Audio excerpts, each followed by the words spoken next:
Jay, stop. I don't want to do that. I don't want to talk about my cancer.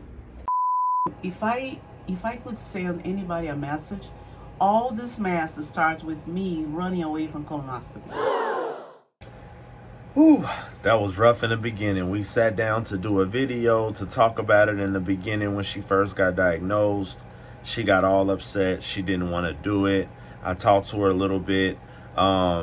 I told her, let's do it. Let's look back at your journey later. You're going to beat this thing. And she was not confident in the beginning. And then fast forward to now, she's ecstatic. So that was a little preview. Here's a video of the journey of the past year.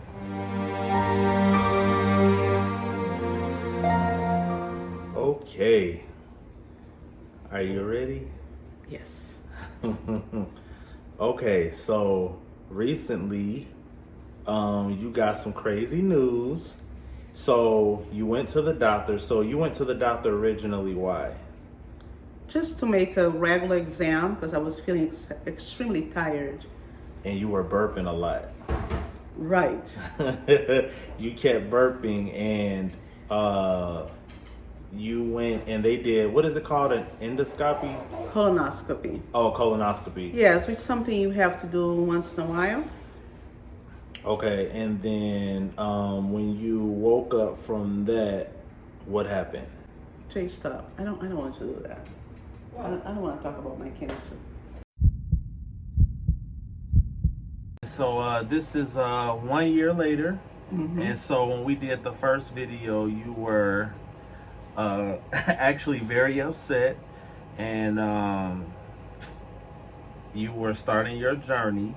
Yes. And so okay, so we know you got diagnosed. It was colon cancer, and then it spread to your lymph nodes Around the abdominal area. And then November you had the surgery.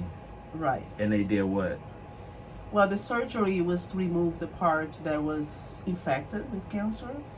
And of course, you know, when you are diagnosed with something like that, you try different approaches, different techniques, different hospitals. And I did that, you know, but I found one that was better for me because I didn't have to take blood. I didn't have a great cut. Was robotic surgery. Mm-hmm. And I felt very comfortable with the doctor from Loyola, and we had an interview, and I feel yeah, this is the fit for me. And we had the surgery, you know, and after surgery it took me a good 5-7 days to feel like I can go home now. But I was under no pain, no stress. You know, I had my little time to heal, but it was smooth, and I was very, very appreciative. You had a nice room too. I think Yes. that was Thanksgiving. That was like Thanksgiving Right. week. Yeah, I remember it was Thanksgiving that week. Was that Christmas? No, it was Thanksgiving. Yeah. Yeah, and then now fast forward, it is June 22nd. So after the surgery, they went in, I think they did a CAT scan, and you still had signs of like cancer cells? Yes, cancer cells. So I was not happy when I found out that after surgery I had to go through chemo, because that would be my second time, and chemo is very destructive to the body because it has to destroy the enemy, and sometimes destroying the enemy hurts you too. Right. You know, so I was not excited with it, but then I started thinking, you know, you gotta think in a positive way, because that affects your whole ability to deal with the matter, you know, if you are positive. So I started thinking, I said, well, I'm so thankful to God that I am in a country that has good medicine, that I found a great doctor, that I found an excellent hospital. I'm thankful to God that my family is all supportive. And I just kept embracing myself of thinking thoughts, you know. And friends too. You had a lot of good friends. A lot of good friends. Friends from Brazil send me encouraging. I have a friend from Brazil, Betty, that would send me and encourage a little video every single day, you know. Because at first I remember you wanted to keep it private. Yeah. And you didn't want anybody to know. But I'm glad that we decided to share it because then you got so much support. Yeah, and then I would like to share because I know I'm not the only person going through what I went through. And if I could leave a good message, I would say, be positive facing difficulties. Be positive and watch about the blessings around it. Watch about the positive that is hidden in the middle of the negative. And for me, the positive is my family, my friends, being blessed with good doctors, a good hospital, and having the desire to continue living. That's another big positive thing. Yeah. How many rounds of chemo did you have to? I think he said 10, but you ended up only doing. Well, I was supposed to do 12. Right. And by the number 10, I made a prayer asking God to please let the doctors know if the cancer is over and I don't need 2 more, because it's beginning to hurt me. I mean, I was beginning to get really tired with it. And sure thing, I went to the doctor's appointment and he goes to see my blood work and he said, oh, I see something here. It looks like you don't need any more chemo. I said, oh God, you answer my prayers. Thank you.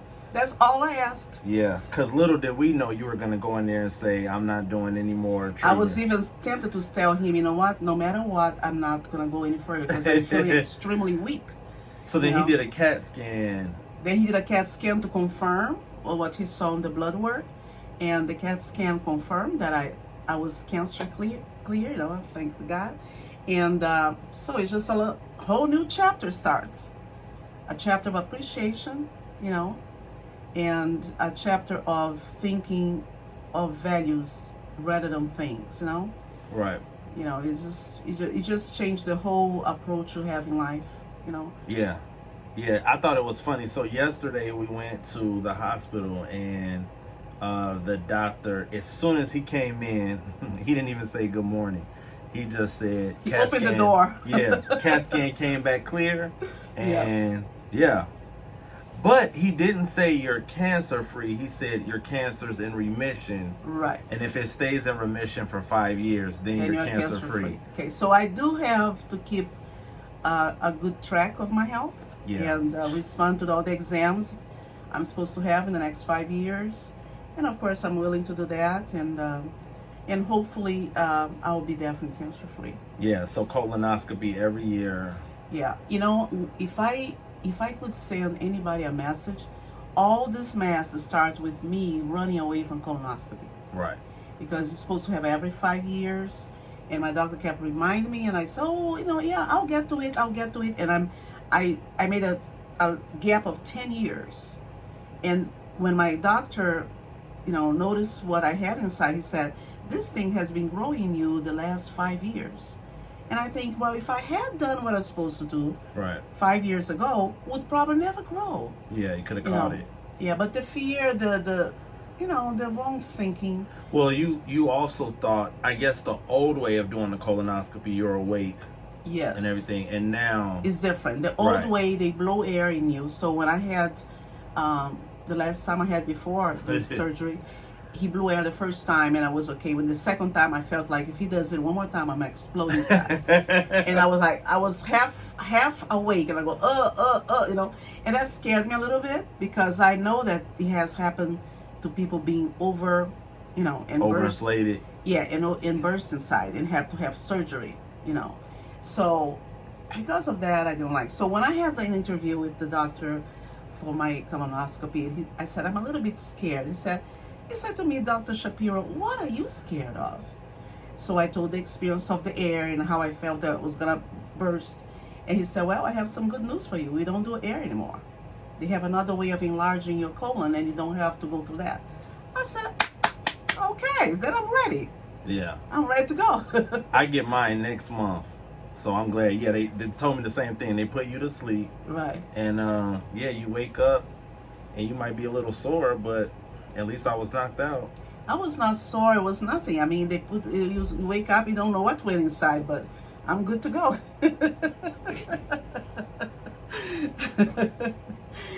I mean, they know what they're doing. That's what I'm trying to say. They know what they're doing. And they do a good job, and we are thankful to have them.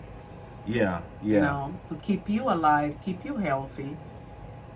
and I feel sorry that I was so ignorant of the fact that I had to keep up with, you know, Yeah. checkups and all of that. So what do you want to do to celebrate? I don't know. You know what? I celebrate every day I wake up and I feel that I don't have it anymore. It's just every day I feel good about it. It's only been one day. We found out yesterday. Yeah. I woke up today and I was like, oh my God, thank you. You know, it's over. Yeah, it's over. It's over. Well, I'm glad that we were able to capture this journey, and yeah, and so hopefully, you know, that helps somebody else. And so many people, you know, the colon cancer sneaks up on you, and so many people Yes. don't get checked out. Yeah, And and that's so- and let me tell you something else, because I have friends in different part of the world. So Bragging. yeah, I do. You know, so I talk to all of them and I see what's the medicine there, what do they do there, what do they do here. So my friend from the French island told me that Bragging. after 65, you're supposed to have colonoscopy every 2 years. The doctors do every 2 instead of every 4 or 5 years. So Okay. I think that's more durable as far as making sure that, you know, you're not caught in a situation that I was caught. Because in the States, it's what, every 5 years? Every 5 years. Now I've heard that they're gonna change to every 4 years, or already changed. But it's still, if you're over 65, every 2 years, I think is a winner. And then You know? with you having colon cancer, then he told my sister and I to get checked because Right. it can be genetic. Yes. So even though I'm not 40 yet, I'm getting mine next month. Yeah, Yes. so we'll see. Yeah. Now look at what happened to what's his name? The actor that had the colon cancer and was We're not caught. gonna do that. We're not gonna do that. Yeah. So you know, I mean, if I can do anything good, I would like to tell people, check yourself. Don't postpone. Well, don't check yourself. Have a doctor do it. Yes. Yeah, have a professional. That's what I do mean. it. That's what I mean. All Get right. checked. Say bye to everybody. Bye bye. Congratulations. Thank you. Love. We're about to get some good news. Yes. How you feel? I feel good, Jay. All right. See what they say. So you're cancer free. Yes, Jay. Ooh. To celebrate, you need to go on a cruise or something. Congratulations. Thank you, thank you. This is so precious to me. It's so precious. Thank you, God. Ring this bell loud and clear. My treatment is over.